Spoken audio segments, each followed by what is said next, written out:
한자 이야기, 낱말 이야기 221번째 시간입니다. 이번 시간은 좀 어려운 낱말 한번 살펴보겠습니다. 미봉책이라는 말이죠. 많이 가끔 듣는 얘기입니다.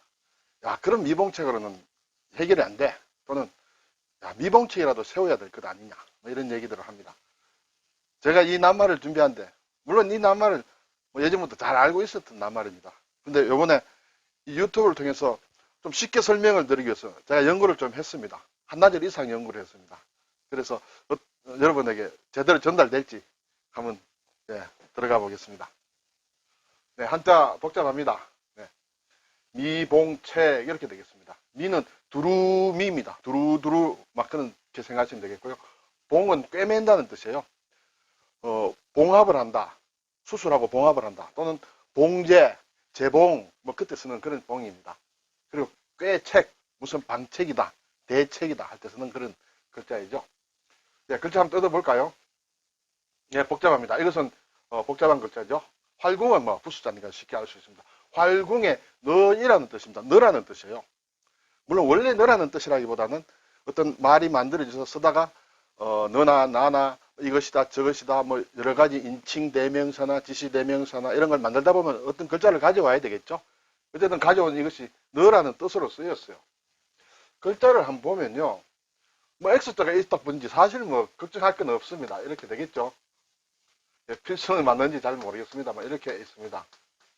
이것은 원래 사람마다 정말 학설이 여러 가지 있습니다. 근데 다 우리가 알 필요 없고 제가 생각하는 그런 것을 하면 이것은 어떤 여자의 윗도리에 문신을 새긴 모양이다. 뭐 문신이라고 해서 물론 꼭 바늘로 따는 것보다 어떤 색으로 이렇게 뭐 그림 비슷한 걸 그린다 이렇게 되겠습니다. 그래서 그렇게 주장하는 사람은 이 윗부분의 이 두 개선 여성의 유방을 얘기한다. 그리고 상반신에 이렇게 이쁜 문신을 새긴 것이다. 이렇게 얘기를 하고 있습니다. 자, 그러면 그 문신과 이것이 합쳐서 어떻게 두루가 되느냐라는 것은 설명이 좀 많이 길어집니다. 그래서 여기서는 좀 생략을 하겠습니다. 어쨌든 이것이 너이다. 그래서 활궁이 돼서 두루 미친다. 그리고 원래 이 글자는 사실은 활궁이 아니다. 긴 장자다. 여러 가지 글자가 합쳐진 것이다. 이렇게 보는 사람들이 있습니다. 어쨌든 지금 상태에서는 우리가 두루미라는 그런 글자로 한번 보겠습니다. 그리고 꿰멜봉은 또 한번 따져보면 실사, 꿰매으로 실이 있어야 되겠죠. 그래서 실사변입니다. 만날봉, 이것은 물론 발음으로도 바로 연결이 되죠. 그리고 이것은 만난다 했으므로 이 글자가 어떠냐 하는 것을 따지기 전에 실과 만난다, 실과 만나면 뭔가 꿰매진다 그렇게 단순히 생각해도 되겠습니다. 그럼 이것이 왜 만나느냐 하는 것은 이것도 설명이 많이 있겠죠. 이 글자 자체가 이것은 사람의 발이 위에서 아래로 내려오는 모양이고 이 부분은 어떤 나무다 이렇게 얘기를 하는 사람이 있습니다. 그래서 나무에 신이 내려온다. 그래서 만난다는 그런 뜻입니다. 그리고 간다, 만나는 것도 가서 만나다, 길에서 만나다 할 때 우리가 만날 봉입니다. 상봉을 한다, 모자 상봉을 한다, 이상가족 상봉을 한다. 그때 다 만날 봉입니다. 그래서 꿰멜봉이다. 꿰책은 대나무입니다. 그리고 이것은 가시자입니다. 가시자는 자세히 보면 이렇게 나무목이 있다고 합시다. 여기에 이렇게 뭔가 가시가 있다. 그런 얘기가 되겠죠. 그러면 대나무에 있는 가시다. 대나무에는 특히 이렇게 각 마디마디마다 이렇게 나무들이 가시가 있습니다. 그래서 가시가 있는 나무다. 이것은 가시를 뜻하고 여기 대를 붙였으므로 가시가 있는 대나무다. 이렇게 생각을 하시면 되겠습니다. 그래서 지팡이를 뜻하기도 하고 산책을 간다 할 때도 이 책자를 쓰고 그리고 이것은 말을 이렇게 때리는 채찍으로도 썼다. 대나무 좀 길고 후리후리한 그런 대나무일 수 있겠죠. 그것을 말 채찍으로도 썼다. 그리고 어쨌든 그것이 지금은 일반적으로 꽤, 대책 그런 뜻으로 많이 쓰인다. 이렇게 보겠습니다. 자, 이 글자를 아는 것도 어려운데 이 낱말이 상당히 어렵습니다. 네. 공부 좀 오늘 한다는 생각으로 보겠습니다. 자, 이건 중국 역사입니다. 저도 오랜만에 다시 중국 역사를 한번 살펴보았습니다. 우리가 어차피 한자를 공부하므로 한자만 제가 일부러 적었습니다. 네, 하나하나 살펴보겠습니다. 중국 고대부터 상고부터 하나라입니다. 은나라입니다. 은나라는 상나라라고도 하죠.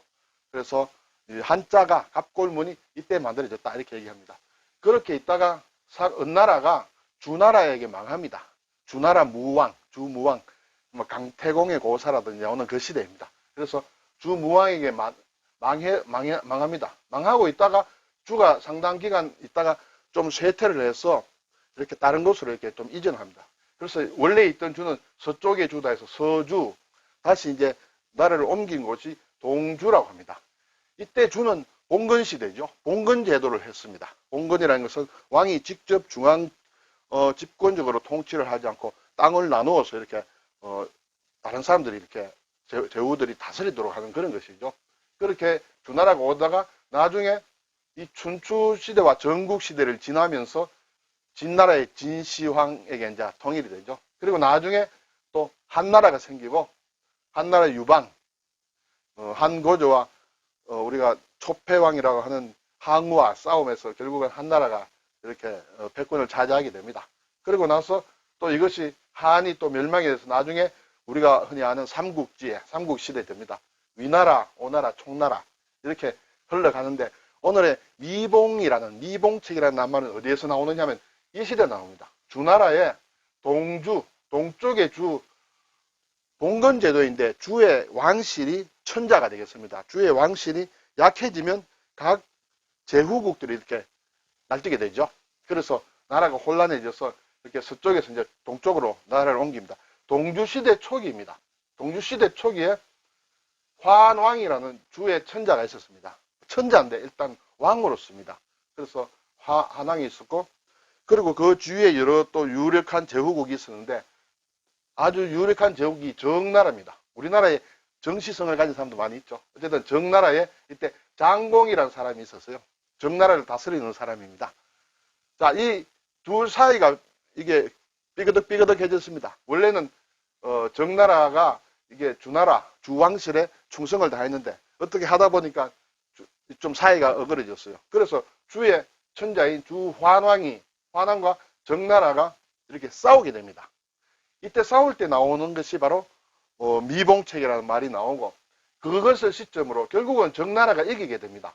천자의 나라인 환왕이 지고 부산까지 있게 되는데요. 그때부터 이제 춘추시대가 이제 시작이 된다. 이렇게 되겠습니다.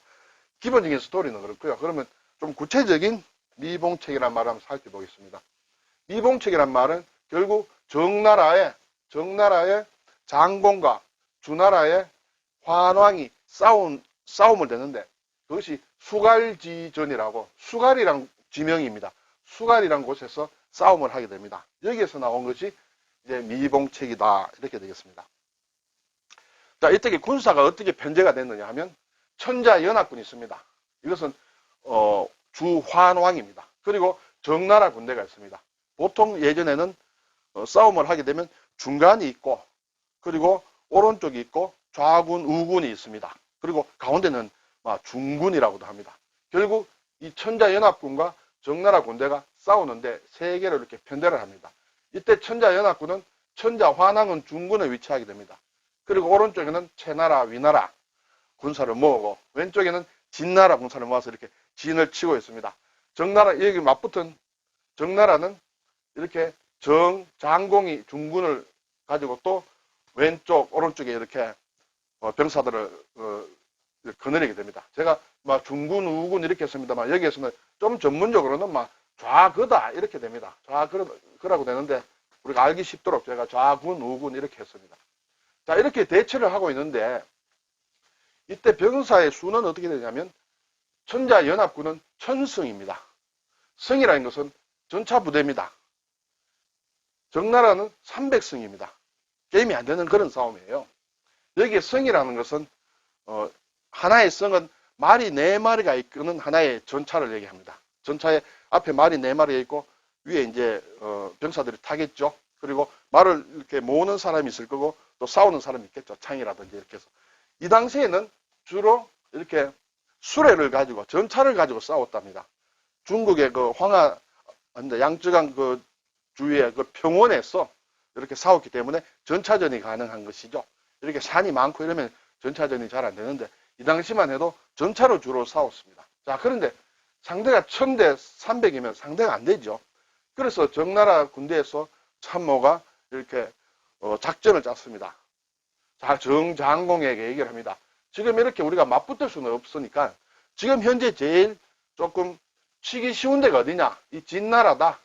왜냐하면 지금 진나라가 나라 상태가 좀 안 좋은데 지금 억지로 군사들이 내려왔다. 그렇기 때문에 진나라를 먼저 치면 한쪽이 무너지고 나면 이쪽은 우왕좌왕 할 것이다. 그래서 이쪽을 칩시다. 이렇게 됐습니다. 그래서 이렇게 이쪽으로 먼저 진군을 합니다. 결과적으로 자 진군을 하는데 그러면 어떻게 하느냐? 이 수레가 적기 때문에 이 천자연합군은 수레가 많으므로 빽빽하게 이렇게 수레를 가지고 싸울 수 있습니다. 그렇지만 여기는 적음으로 수레가 띄엄띄엄 되겠죠. 전차가. 그러면 아무래도 약하지 않습니까? 그래서 꾀를 낸 꾀가 바로 전차와 전차 사이에 보병을 두자는 것이죠. 전차 싸움이므로 전차들만 가야 되는데 전차가 적으면 우리는 전차 뒤에 보병들을 이렇게 끌어서 이렇게 전차 뒤에 대기를 시키자는 것이죠. 전차 뒤에 보병들이 계속 있습니다. 이렇게 전차와 전차 사이를 메꾼다는 것이죠. 그것이 미봉이라는 것이에요. 이렇게 전차 사이를 우리가 헤어진 천을 바느질을 해서 깁듯이 메꾸자는 것이에요. 메꾸면 여기에 전차에서 누가 사람이 다치거나 떨어지거나 이렇게 죽게 되면 보병들이 올라가서 다시 전차를 타고 싸운다는 그런 것이죠. 이 보병이 없으면 전차는 하나 없어지게 되면 무용지물이 되죠. 예. 그래서 그 전차가 하나의 전차가 패배하더라도 뒤에 보병이 바로 다시 올라타서 전차를 계속한다. 그렇게 해서 이 사이를 간격을 군사로 모으자 하는 것이 바로 미봉책이다. 이 그림은 제가 그린 것입니다. 제가 연구를 해서 제 나름대로 재구상한 것입니다. 이때 친 지인의 이름이 어려진입니다. 어려진. 어는 물고기죠. 우리가 이순신 장군의 하객진이라든지 뭐 이런 것은 들어봤습니다. 어려진. 어려진은 물고기들이 이렇게 바다에서 다닐 때 떼를 지어서 다니죠. 이렇게 한 마리씩 가는 것이 아니라 여러 마리 떼를 짓습니다. 그렇게 해서 이렇게 물고기들이 이렇게 떼를 지어 가는 것처럼 이렇게 해서 진을 치고 중간중간에 간격을 메우는 것이 어려진의 미봉책이다 하는 것입니다. 네. 제가 연구하느라고 조금 고생했습니다. 그림도 그리고 이해가 되시는지 모르겠어요. 자, 그러면 이 미봉책이라는 것은 상당히 좋은 정책입니다. 결국은 정나라가 이겼습니다. 그래서 주환왕은 이렇게 물러가고 결국은 상당히 주왕실이 쇠퇴하게 되고 이제 춘추 전국 시대가 도래하는 그 계기를 만들어주는 그런 전투가 된다. 그래서 미봉책은 상당히 성공한 것입니다. 상당히 좋은 의미죠. 내가 힘이 약할 때 뭔가 다른 것으로 좀 보완을 해서 이렇게 한다. 근데 이것이 세월이 흐르는 동안 별로 좋지 않은 말로 바뀌었어요. 웬일인지 모르지만. 그래서 잘못된 것을 임시 변통으로 이리저리 꾸며대어 맞춘다. 그걸 미봉이라는 뜻으로 우리가 일반적으로 쓰고 있습니다. 그래서 미봉책이라면 임시로 꾸며대어 눈가리만 하는 일시적인 대책이다. 근본적인 대책이 되지 못하고 땜빵이 되는 그런 것을 미봉책이라 한다. 이렇게 되겠습니다. 자, 이 미자가 좀 어려운데 잘 쓰진 않습니다만 이때 쓰는 것이다. 그리고 우리가 또 미자를 보면 미만이다. 가득 찬다는 뜻이에요. 널리 가득 차는 것을 미만하다 합니다. 저도 이것을 정리하다 보니까 예전에 이런 말 듣기도 하고 뭔가 쓰는 것기도 하다는 뜻이 들었습니다. 그래서 보니까 미만이라는 낱말이 있었어요. 널리 퍼져 있는 것. 천지에 미만하다. 뭐 이런 천지에 가득 찼다. 이렇게 볼 수 있습니다. 네. 그리고 이것은 미자는 아미타불 할 때도 이 미자를 내가 쓰는 걸로 알고 있습니다. 네. 자, 이제 어려운 글자 다시 한번 볼까요? 이 그림을 잘 보시면 이렇게 글자를 그릴 수 있겠죠. 그래서 너이다는 것이고. 자, 여기에 이제 저기 활궁을 한 것이 두루두루입니다. 자, 그런데 이제 조금 어렵지만은 이 글자를 알게 되면 우리가 알아야 될 만한 글자가 도장새라는 것이 있습니다. 옥새 있지 않습니까? 왕이 가지고 있는 도장을 옥새라고 합니다. 여기에 이 아래에다가 붓을옥을 붙이면 되겠습니다. 옥으로 도장을 많이 만들었겠죠. 물론 임금의 도장이 뭐 여러 가지 재질로 만들 수 있겠습니다만 옥으로 만든 도장을 이 도장새, 옥새를 얘기할 때 이 너이의 아래에다가 이렇게 붓을옥만 붙이면 된다. 이렇게 되겠습니다. 그래서 앞으로 이 글자 보시더라도 겁낼 필요 없습니다. 네. 좀 어려웠죠? 감사합니다.